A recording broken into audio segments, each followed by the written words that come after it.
This podcast is part of the Big Heads Media Podcast Network. Go to bigheadsmedia.com for more great podcasts. Killigan's Island. A bull in China White. You spit on me. I'm sorry. Super Media Bros.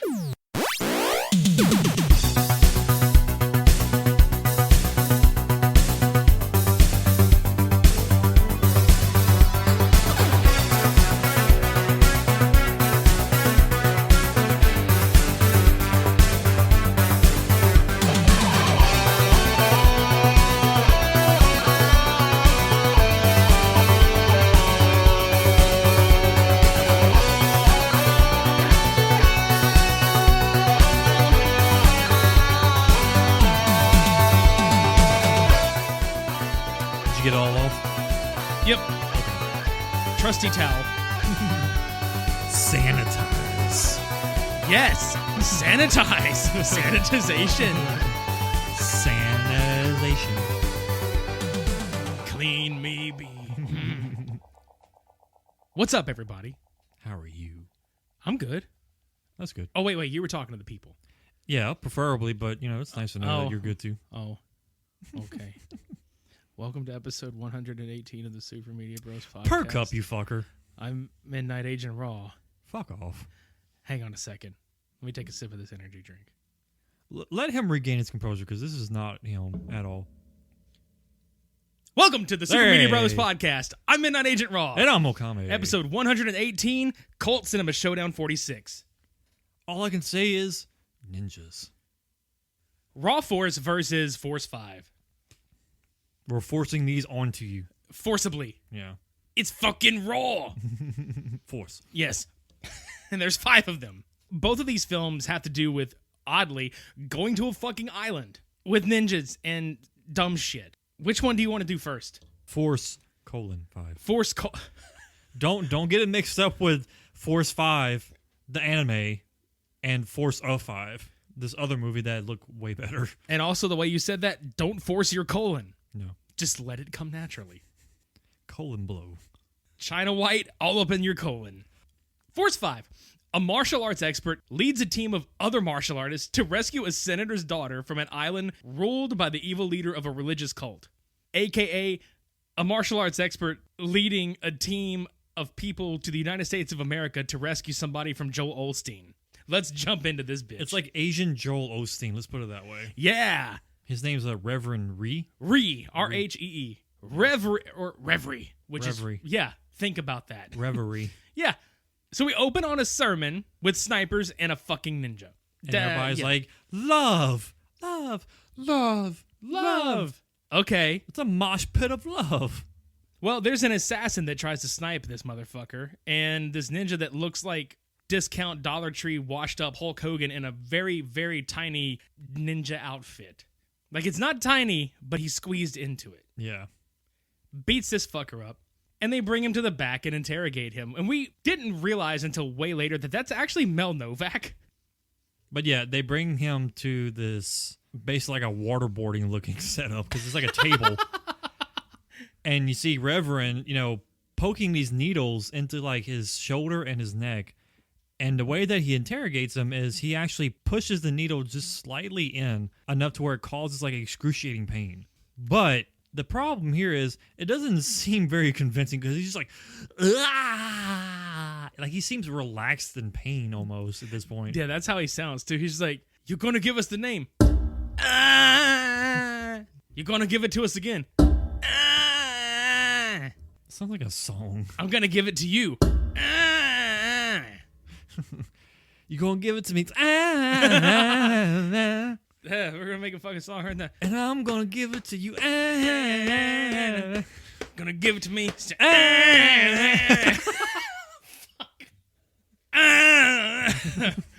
Okay, yeah. So any fucking way, they let him go and they throw him into this room, but it's actually a fucking maze of mystery with a dirt floor where we get this stupid fucking piano music, and the dude is chased by an unknown entity. It comes into play later. Dun, dun, dun, dun, dun, dun. Dun dun dun dun dun. You're like, what the fuck is happening? We don't know either. You so. just hear, ah! And then the fucking screen cuts to black, so he's dead. Yeah. That was his death howl. It's like when Mufasa gets tossed off. Long live the king. I want that to be the official death noise for anything. Just Like anytime somebody gets kicked or punched, like. oh, so here comes Mr. Becker, aka Mean Gene, because that's what he looks like. Discount Mean Gene Okerlund, and he meets this ninja named Jim in a really weird like training exercise in his fucking jungle of a backyard. Yeah, it's like an obstacle course trying to get the breakfast between these two. Speaking of breakfast, it's the return of eggs. We only can assume, but yeah, because first off, it's grainy quality through YouTube. We couldn't tell what the fuck they were eating, but we know it's breakfast. We have to strongly assume that there are eggs involved. Yeah, Eggs. because everything we watch has them. Yeah, for some fucking reason. After that, this man named Stark arrives to pick Jim and Becker up. Not Tony Stark. No, not Tony Howard Stark. Stark. No. And the basic idea is that Jim is this fucking badass, and Stark needs him and a team of his men to go infiltrate the religious cult of Reverie, because this cult takes people of powerful figures and rich people, and they essentially just coerce them into signing away their inheritance of this money so that they can be funded. It's like that other movie we did with Cameron Mitchell. Oh, fucking The one Low with Billy Blow. Blanks, yeah. Low Blow. Mm-hmm. I'm gonna kill you with my bare hands. Yeah, and Billy Blanks fucking dies. But yeah, so that's pretty much the plot of this movie, and we get introduced to these people because he's like, I got 50 men at my disposal. How many do you need? Just 5. You could have 6 or 50 people. Or Just 5. I don't like people that disappoint me. Yeah, I was gonna say, he sits there and he's like, I don't need friends. They disappoint me. Yeah. But yeah, we get introduced to each individual person, and it's basically the same setup for every person. Yeah. So you get Willard. He kicks a bunch of dudes' asses in some area. You meet Ezekiel, and he kicks a bunch of dudes' asses in some bar. And then Lockjaw.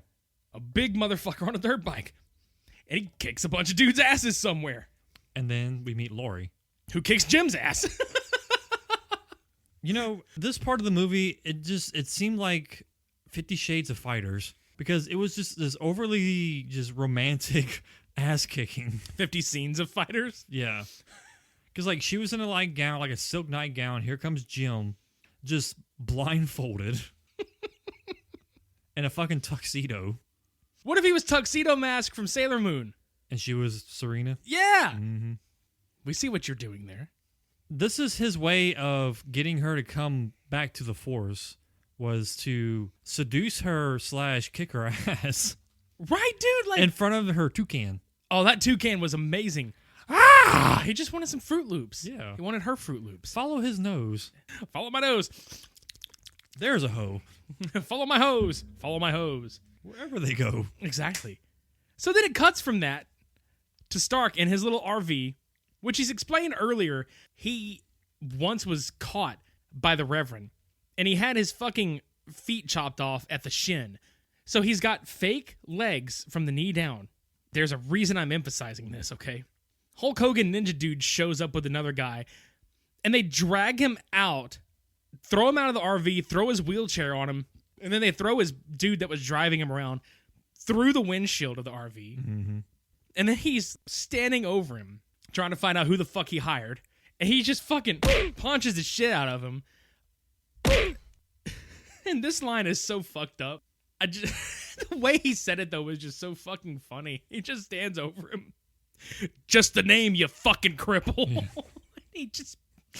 He fucking... Does he give the name? I didn't pay attention. I was laughing too hard at that I believe shit. he did at one point. I didn't catch it. What a piece of shit. He was going to die anyway. Mm-hmm. So he fucking ties his leg to a string, ties it to one of the pillars in this parking garage, and then ties his other leg up to a piece of metal underneath the car they're in. And basically just split them. And I think Homeboy's like, make a wish. Yeah, he's like, make a wish, and he's all, yeah. Which makes me laugh because wouldn't his little fake legs have just popped off? I was just thinking the same. Laugh my ass off. Like he doesn't know that they're fake. maybe he'll go away. Just lays there.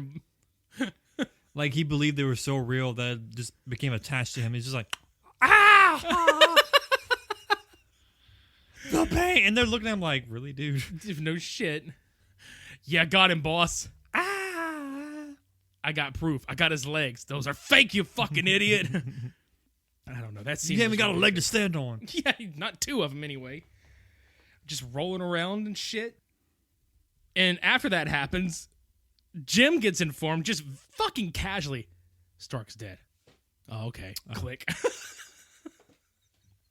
No fucking sadness in his voice. Just, oh. He knows what to do next. One plane ride later, the Force 5 arrive to the island, where there's no establishing shot that this is even a fucking island. They just say it's an island, so they technically could have like maybe crossed the street and hopped over like this hillside mountain in their neighborhood, and there it is.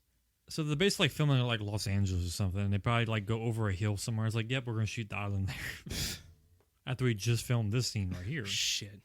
I laugh my ass off because they all get to this area, right? And they take these fuckers out that are guarding this area. Because they decide, hey, we got to go get a helicopter guy to do this shit.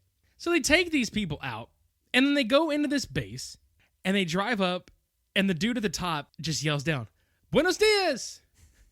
And fucking Jim sits there, he's like, muy gracias! And he opens the door, and he's sitting there, he's like, thank God, that's the only Spanish I fucking knew. It's the only Spanish probably anybody actually fucking knows that doesn't speak it. And he's like, fuck, holy shit, that worked. But when he pull into the base, one of the other guards is like, hello! Points at the fucking back and is like, shit! Right, dude speaks perfect English, like, hello! And fuck! And they just proceed to blow shit up and fight and gunshots. And they go into this prison and...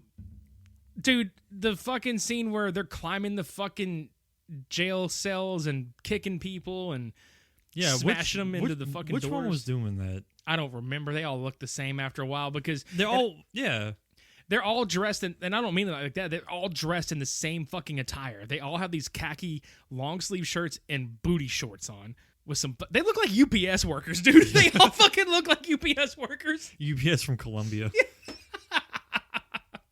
Here to deliver the prisoners. We're here to deliver your ass kickings. Yeah. They come in and beat the shit out of everybody, and they finally make it to the guy they're looking for, who somehow is in this lap of luxury. And he's just fucking in there.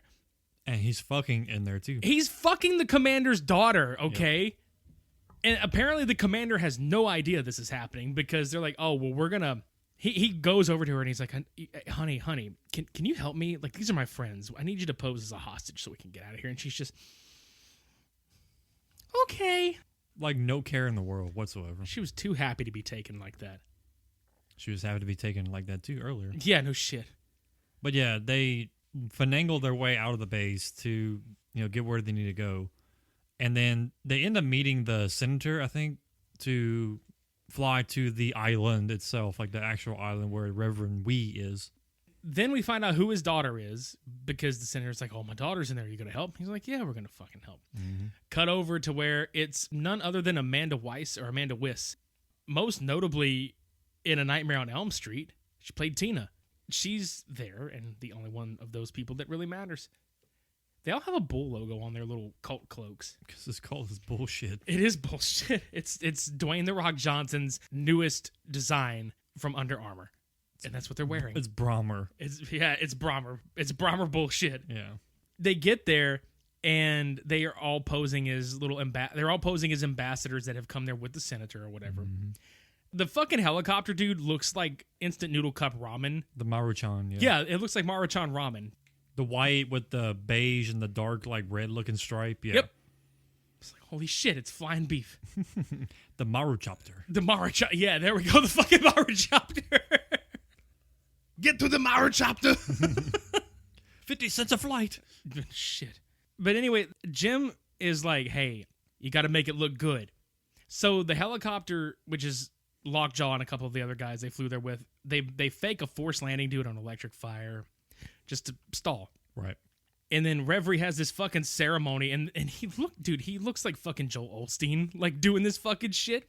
Tell me where you have sermons where there's like confetti flying from the sky. I don't know, but here, yes. I don't get it. We go from confettis to some titties because there needed to be titties in this movie for what reason? No reason. No reason titties. And basically, it's just a setup to where all these people that are in this cult are on these little tents. And Laurie does this, like, finger motion. Which we were assuming that, okay, things are going to go down. But not that way. She was basically asking questions like, don't you feel like there's something wrong with this place? And don't you have any questions that you just set aside to fit in? She's like, no. And she denied like anything was wrong with this place. She's like, if you leave now, I won't tell people that you were here. Well, Cindy, Jesus. Right? And then since the beginning of the movie, there was this one guy that you pointed out looked like old dude from fucking Miami Connection, who is a reporter. He looks like a friend guy from Miami Connection. Just put a fucking earring with the feather on his ear, and he looked just like him. He's pissed. Yeah. Apparently, he thought Reverie was going to start a rock band out of this entire organization and come take out all the nightclubs in Miami. But anyway, they torture this guy. Rev gets him and tortures him the same way he tortured Mel Novak's character in the beginning. And we find out what the fuck killed him in the beginning because they do the same thing to this poor bastard. They shove him through this door and into this corridor. And what is it? It's a fucking bull. It's a fucking bull. It's some bullshit. Yeah. Which... It's so stupid. The music makes this movie so fucking good for me because it's so out of place and out of context.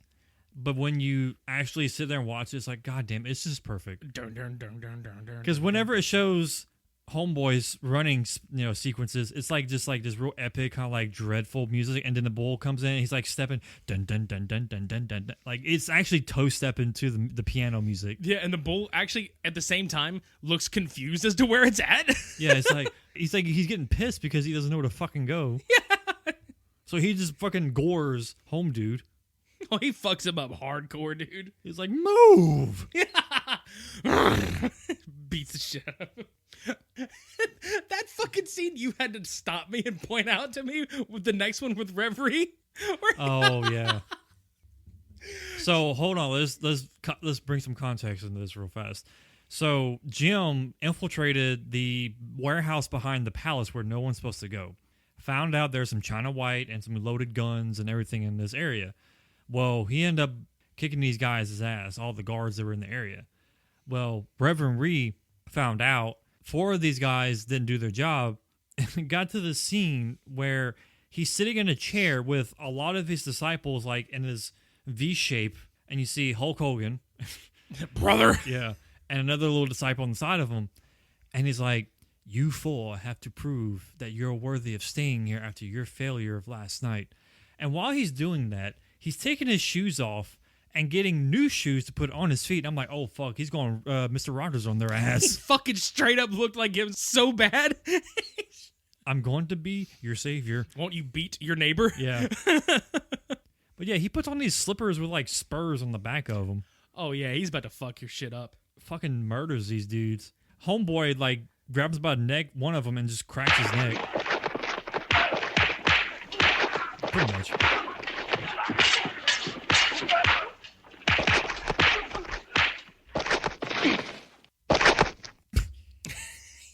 I mean, come on, that's what happened.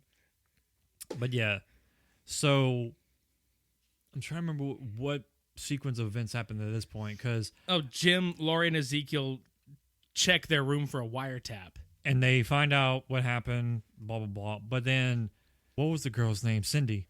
She gets called by Reverend to go to the main office, I guess. Yeah, she gets called to go to the temple, because that's a big deal to the rest of the cult to get called into the temple. Because he initially was like, what did he say? If you've witnessed any unusual activity, please let me know immediately. Yeah. Yep. This next part is basically she is signing over her inheritance, basically, to the cult, basically. Yes. And that was pretty much all she was there for. The use of her was to, sign the money over so they can, rip her off.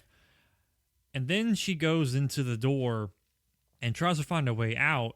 Well, she comes across a room that I was just like, oh, wait, that's where the China White is. Don't go in there. Right.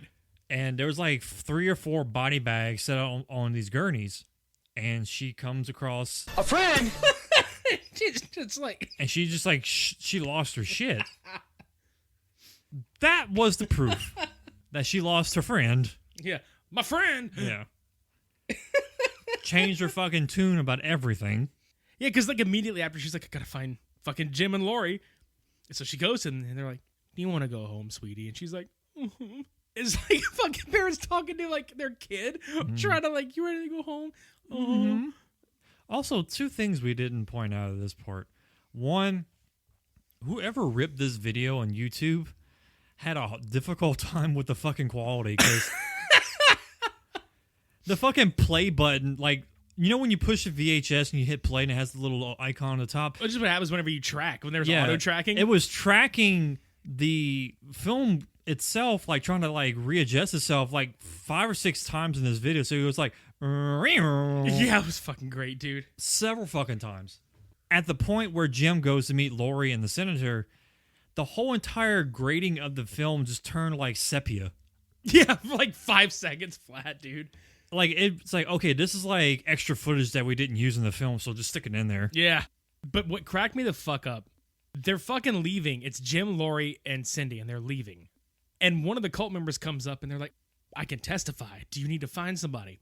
And Jim just looks at Lori loudly from about as far away as I'm sitting from Cody, which is not very far.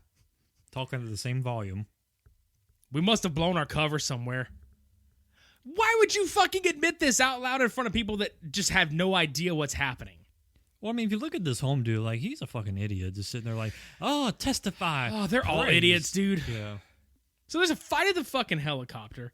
The helicopter fucking takes off. There's a shit ton of more fighting. Ezekiel takes his Star of David necklace off and throws it into this dude's chest. And that guy has the most surprised fucking look on his face. He got purple nurpled, though. It Yeah. went straight to his fucking nipple. Yeah, but what I think actually may have happened is he may have gotten hit with an actual fucking throwing star. And the look of shock on his face was a real reaction because he was like, use the real one. And he fucking falls over. Passed out from the loss of blood. It's like, The- fuck! Getting the loss of blood. Ah, my nipple. But what made me fucking laugh, though, they all run and hit this one poor motherfucker one at a time. Like, all 6 of the people trying to get away just punch this fucker. Except for the last guy. He, like, tries to get it one more punch. He just drops him the fucking fuck. Yeah, he just falls the fuck over. He's like, whatever. And then they're fighting in this warehouse. And I can't remember which one of them it was, but he fucking was fighting 2 dudes, and he kept windmill kicking them one after the other. It was Jim. Yeah, Jim, kick, kick, kick, kick, kick, Kick, kick, kick. slow motion Yeah. for all 6 kicks. And I was like, does this ever stop? This guy's a fucking machine. And then we get Lockjaw fighting Hulk Hogan. Bruh, in the only fucking scene where there's gore in this movie, he takes him and slams his head into this door, and blood just splatters From one side of his head. all over the He fucking just door. raspberry jams and plant. Yeah, he fucking jammed the shit out of him. But then we get to fucking Jim being chased by the bull. Oh my god. He's going around in the whole little maze, whatnot. He gets to these barrels, right? He knocks over the barrel, one of them, and it's some flammable liquid. We don't know what it is. And they jump over the barrel. The bull jumps over the barrel. I mean, it's like fucking playing Donkey Kong at this point. Right? And they go back around the second time, and Jim has, I think it was like a random star. And he threw this star at the light bulb. It sparked, and just the fucking bull jumped over it and blew the fuck up. Which obviously pissed off Reverend Ree. He's like, my bull! You, my shitty bull! You goddamn Mongolian, stop tearing down my shitty walls! Fuck, dude. That was my rebel! Yeah, my Red Bull. They were gonna have burgers, And steak. and it's all well done. We made this joke watching this movie. It's fucking watching like Gordon Ramsay being chased by the food. Yeah, dude. It's still fucking raw! I know. It's fucking raw. No, I mean, it's really fucking raw. Where's the bull sauce? But then we get the epic fight Oh, yeah. all between right. Jim and Reverend Ree. Epic my ass. The only thing funny about this was Reverend was fading in and out of the smoke. Like, because there was a fuck ton of smoke at some point. I don't know where the hell this came from. Let's get the fog machine going. Yeah. And he would get behind his pillar, disappear. Jim would come out of nowhere. He would get kicked by Reverend. He would disappear into smoke. And this would happen like a good 6 times throughout the whole fucking fight scene. And then finally, Jim gets a few shots in. Yeah, because they eventually start fighting each other with a pickaxe versus A drawer. We're not making this shit up. I wish we were. But yeah, Reverend starts swinging the axe. He gets it stuck on the wall. Jim, like, knocks him around a couple of times. And he's staggering so much. He kicks him hard enough, and he gets hit on the wall, which we were both surprised by this, like, slightly, but we were still surprised. He's still standing, and Jim looks at him, like, really intently, and he just falls over. Yeah, but he looked like he was going to fucking disappear again. And me and Cody were like, what the fuck? And then he just... Oh. The fucking pickaxe was... Yep, he got stuck with the pickaxe. Yep.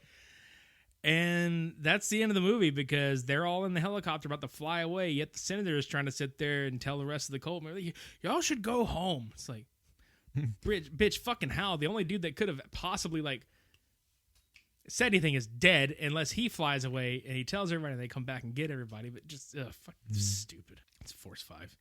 Just fuck it. We're going to take a break and then come back with motherfucking Raw Force. Oh, my God. Fucking raw. Hi, I'm Mark, and I'm one of the hosts of Massive Late Fee. Do you remember Blockbuster? Well, we do, and we racked up a lot of late fees there. That's why we're glad there's things like Netflix, Hulu, and Blockbuster has died, mostly because of us. We cover streaming shows and pretty much whatever we want. Join us every Thursday as we talk TV and movies on Massive Late Fee. You can find us at Massive Late Fee on Twitter, Massive Late Fee on Facebook. You can email the show at massivelatefee@gmail.com, and you can find us at MySpace, Massive Late Fee. Massive Late Fee, the best podcast we can think of. Raw! Dootin' back into action. You cut me off when I was like, fucking raw. I'm sorry. Sorry. I'm sorry. You spit on me. I'm sorry. Raw Speaking Force. of. Yeah. Raw fucking Force. With Cameron fucking Mitchell. AKA Kung Fu Cannibals. I'm not making that up. He's not fucking lying. It's fucking Raw. It should have been called Killigan's Island because Cameron Mitchell plays a ship captain that looks awfully like the skipper. Mm-hmm. Who the fuck would be Gilligan in this situation? Would it be Go-Chin? That's the actual character's name is Go-Chin. Go-Chin. If you could believe it, this was a year after the fucking Force 5 movie. Okay? I believe it. The plot of this fucking movie also has to do with an island. So this set of cannibal monks has struck a deal with this guy that straight up just looks like a Nazi Colonel Sanders. In fact, I don't even call him by his fucking name. I'm going to call him by Nazi Sanders throughout this entire fucking thing. Nazi Colonel Sanders. Yep. The guy brings the monks, women, to the island in exchange for the Jasper Jewels, which is this fucking green rock stone. It's basically jade. Yeah, I mean, he brings them the women in exchange for access to this fucking mine to get them, because the monks on the island are of the belief that eating the women gives them the power to resurrect the ninja zombies. These are ninjas on an island that have been disgraced in battle and died. So what they do is they kill women. And resurrect them? For what? I never got that part. Like, the movie gets fun, but I didn't understand. Why? There's a lot about this movie that were like, why? That was one of them. There's one other part in this movie that we're just like, why?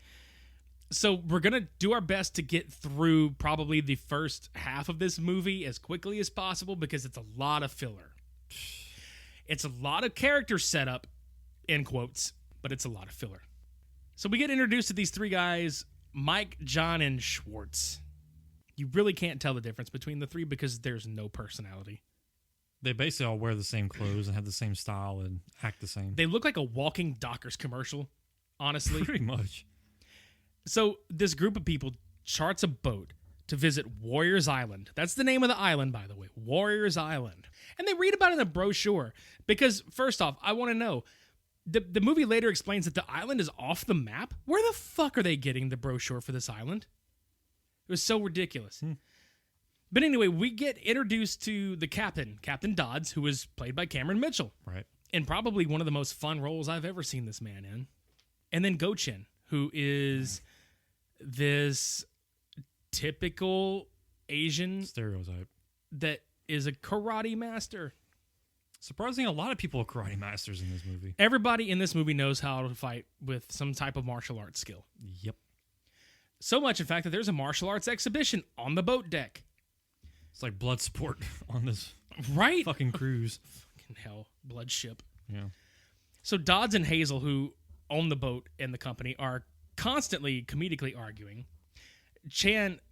Go-Chin says visiting the island is going to invoke the spirit of Buddha. So he's already just skeptical about it. Cashing in his opinion. Yes. The boat makes a pit stop where we learn that Lloyd, this random fuckwit that's on this ship, is an unfaithful person to his wife. Goes to a cat house, which is basically what they call in the movie a whorehouse. And he drags Mike along. And it's the Palace of 1,001 Pleasures. Now, I'm only putting this out there because this is actually part of moving the plot along. So Colonel Sanders... Nazi Colonel Sanders just happens to stop by in the middle of their visit, and he overhears Mike talking to the women about this fucking island. And he's like, I wouldn't go to that island, blah, blah, blah. In exchange for whatever the fuck he does, I guess to keep in the arms of the police because he runs like a business selling pot, he gets the police to bust this brothel and whatever. The useless titty sequences. Like just naked women, like straight up naked women. Yeah. Because during this pit stop, everybody goes to the bar where there's more pointlessly naked women. Cameron Mitchell gets held at knife point in the bathroom because Colonel Nazi Sanders is wanting to stop the boat from going to the island because they don't want them to find out about their little gold mine operation. See, what I find funny about this part was the one chick on the bar dancing is still dancing while everybody's getting their asses kicked. Oh, yeah. The whole bar breaks out into a fight. And she's just like dancing like, oh, fight. I'm gonna wave my titties around. Yeah. Shake my ass a little bit. It's like, who does that shit?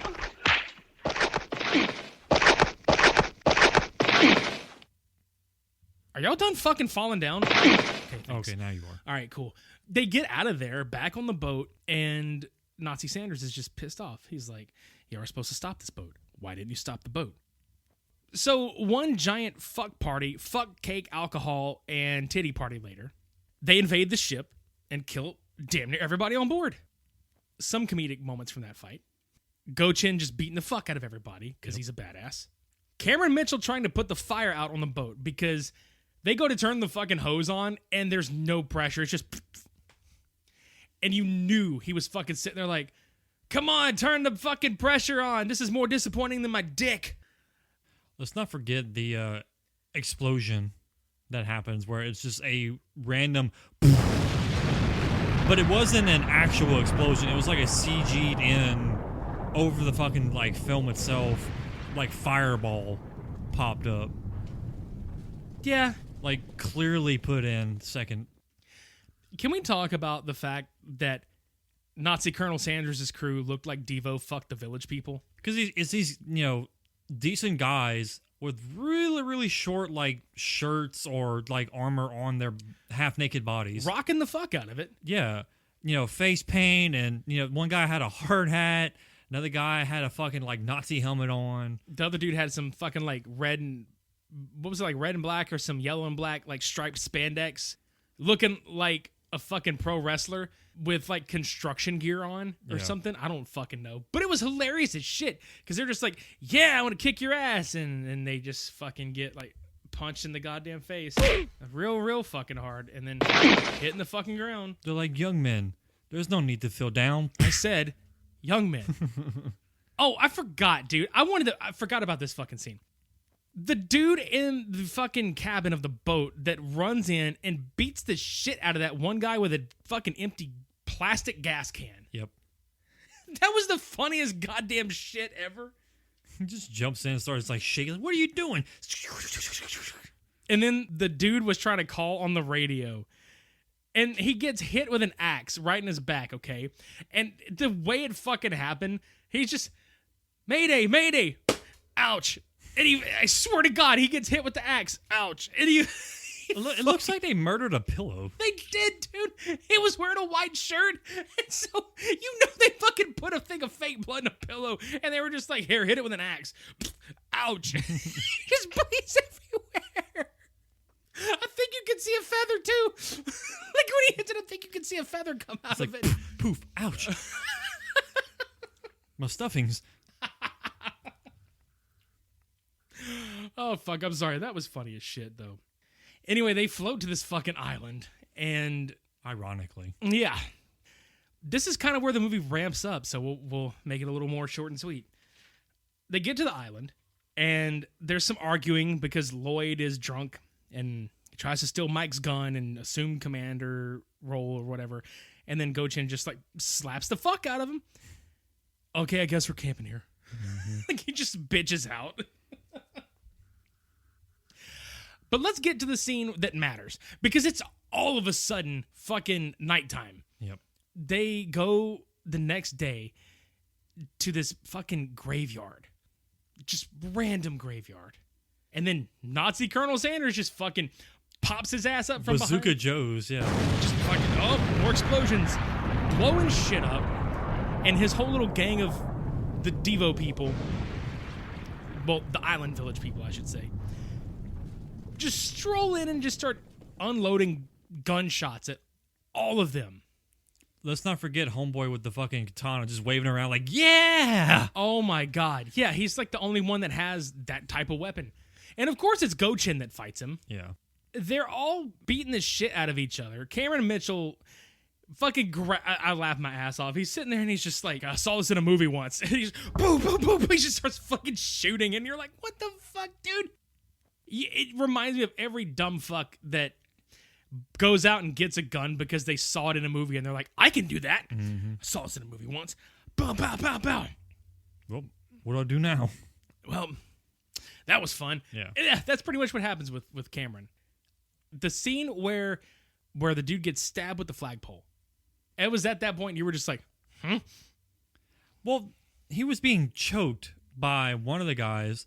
Didn't even have anything on his throat, and he was just like spitting blood from being choked so hard. And then all of a sudden, there's a fucking flagpole going straight through his fucking chest. Right? Okay. Well, He got his vest grabbed so hard that he started spitting up blood. yeah. It's like, God, it's too tight. Ugh. And then the guy in the Superman shirt was the one that had the sword. Because Go-Chin just kicks the shit out of him and he falls off a cliff. He's like, It just hits the fucking ground so just real hard. yeah, we had to rewind that like 3 times because it's so fucking funny. You just see the literal rag doll, like the doll they had falling off the cliff. Shit was great. Oh, yeah. So then after that happens, right, they scare them off.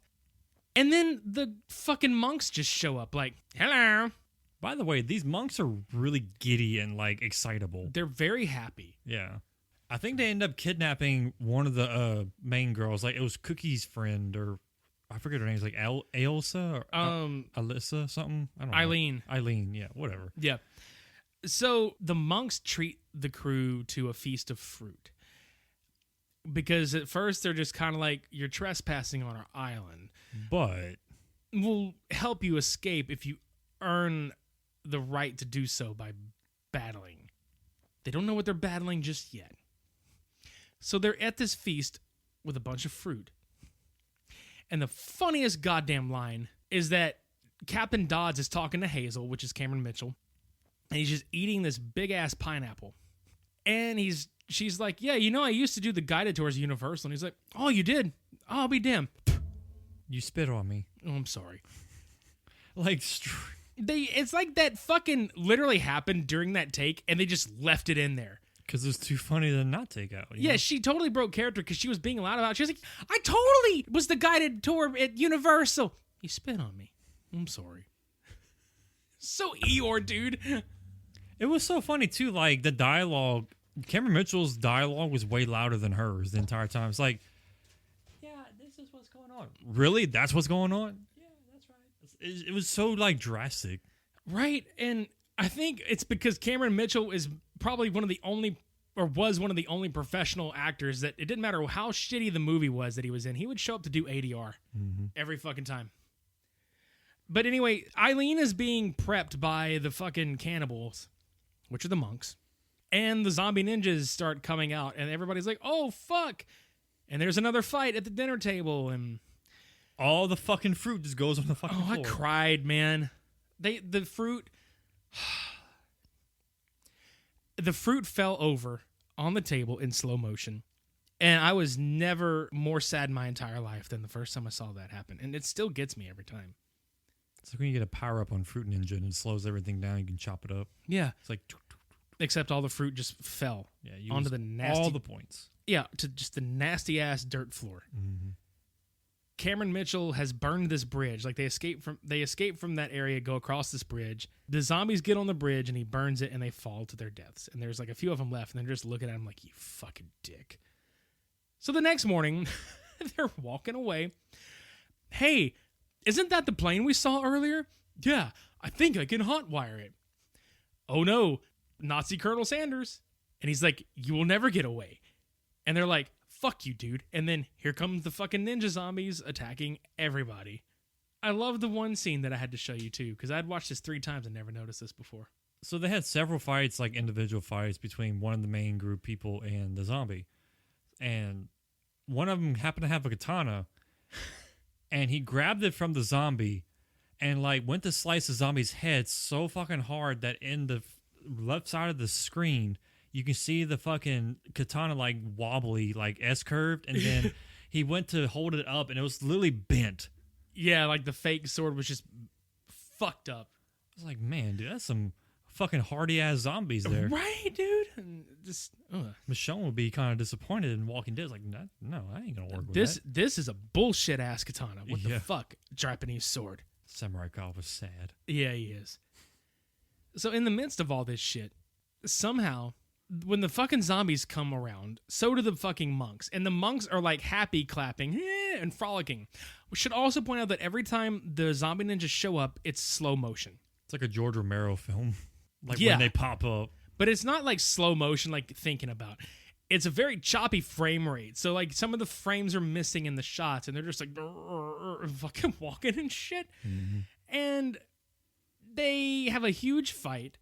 Captain Dodds and Hazel have noticed the mine shaft with all the jade jewels in it. The plane has coincidentally been filled to the brim with the shit because Nazi Colonel Sanders was trying... Yeah. Yeah, another deal going on. Yeah, he was trying to fucking make his way off the island with all this shit. So he's trying to drive off with the plane. Mike goes in there, beats the shit out of him. And then instead of just staying there, Nazi Colonel Sanders just willingly jumps into the water with piranha. And they tear his ass to shreds. Like, it was just amazing how quickly his face got torn up within like 5 seconds. Oh, yeah. It was all like scarred and disfigured like immediately. Oh, they turned his ass into Kentucky Fried Chicken of the sea with the quickness. Yep. So he's fucking dead. Plane turns around. One of the other dudes finds a box of dynamite sticks, just bunches of sticks.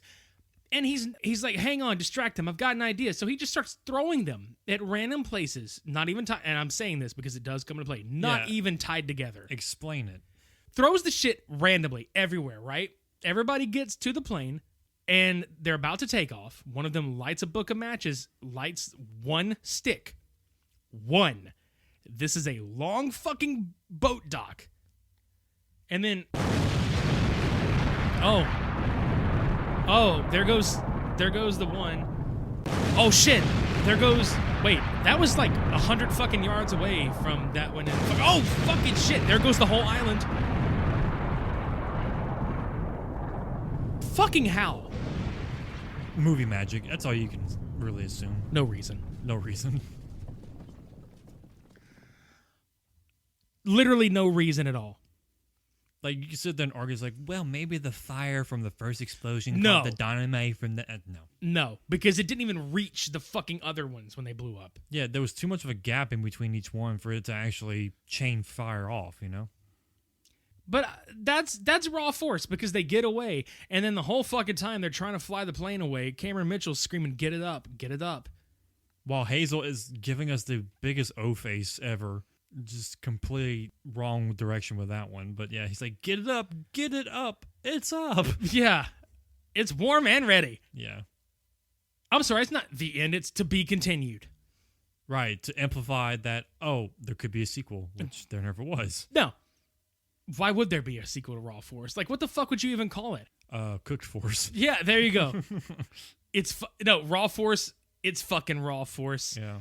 Recooked Force. Raw Force 2 lamb sauce. Yes.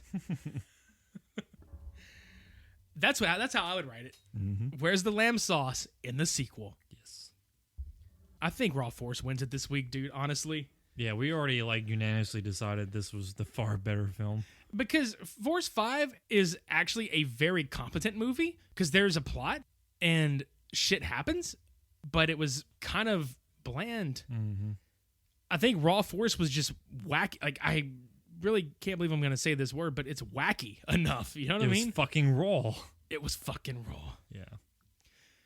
Raw Force is, believe it or not, available from the team at Vinegar Syndrome. They did a full-blown 4K restoration of the original negative prints. I actually bought a Blu-ray copy of this movie because it's one of my favorite cult films, and it's just fucking weird. Mm-hmm. It's weird enough that it definitely deserved to be restored on the home release.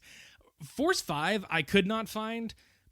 I think I found a VHS copy, but I don't have a fucking VCR, so somebody, thankfully loaded it up to YouTube. So check them out and just prepare for stupidness. Religious cult ninjas versus zombie ninjas. Yeah. Also, religious cult cannibals. Yeah. Lots of titties and lots of explosions. Lots of fist fighting. Dude, yeah, there was a lot of fucking fist fighting in that one. That's something I did enjoy, though. Mm-hmm. But yeah, that's it for this one. I'm kind of done. Oh, yeah. You know the drill. Check us out on social media. Check us out on our website, supermediabrospodcast.com. Listen to all the episodes. Buy some merch from us. Subscribe to our Patreon. Donate at coffee.com. All this is in the show notes below. Next week, our For Your Viewing Pleasure series makes a triumphant return with Riot's Dogma Resistance LP. So look forward to that shit. Then after that, Cult Cinema Showdown is going to return with a special 420 edition with Dazed and Confused versus Fast Times at Ridgemont High. Smoke them if you got them. Fun times. So, you want to roll out of here? Roll out like a joint. Yeah. Oh, I'm sorry. You spit on me again. I'm not sorry. What a bastard. Thanks a lot, everybody. That was Cult Cinema Showdown 46. Until next week, I've been Midnight Agent Raw. We're fucking raw.